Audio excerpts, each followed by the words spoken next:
நீங்கள் இவங்க வந்து கோனார் சமூகத்துக்கு வந்து கோனார்கள் அதிகமாக இருக்க தொகுதியாக பார்த்து ஒரு கோனார் சாதிச்சங்க தலைவரை கொண்டு போய் நிப்பாட்டினா அது நாம் தமிழ் கட்சி பண்ணுற அரசியலுக்கு நேர் எதிரானதுன்னு சொல்லலாம்.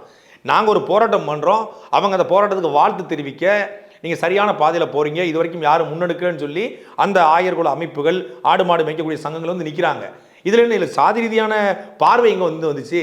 அந்த நீங்கள் வந்து மண்பாண்டம் செய்யக்கூடிய குயவர்கள் இருக்காங்க, அவங்களுக்குன்னு சங்கம் இருக்குது. இப்போ மண்பாண்டத்துக்கான ஒரு போராட்டத்தை சீமானா முன்னெடுக்கிறாங்க. நம்முடைய மானாமதுரை மண்பாண்டம் என்பது உலக பிரசித்தி பெற்றது, இதை பாதுகாக்கணும், இது வந்து புவிசார் குறியீடு பெற்றது அப்படின்னு ஒரு மாநாடு போடுறான்னு வச்சுக்கோம். அப்போ யார் வருவாங்க? குயவர் சங்கத்துக்கு வருவாங்க. நெல்லுக்கான போராட்டம்னா யார் விவசாயிகள் இருக்காங்களோ அவங்க வருவாங்க. ஆப்வியஸ்லி அதான் நடக்கும். அதுபோல் அவங்க வரும்போது நம்ம தடுக்க முடியாதுல்ல.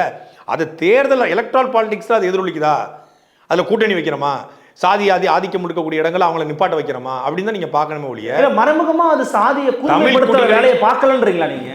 மறைமுகமா சாதிய மறைமுகமாகவோ நேர்முகமாகவோ வெளிப்படையாகவோ இல்லை மூக்க சுத்தியோ எப்படியுமே அங்கே சாதி இல்லை. இது இந்த மண்ணினுடைய கலாச்சாரத்தை, பண்பாட்டை, வாழ்வியலை எல்லாத்தையும் தாண்டி பொருளாதாரத்தை.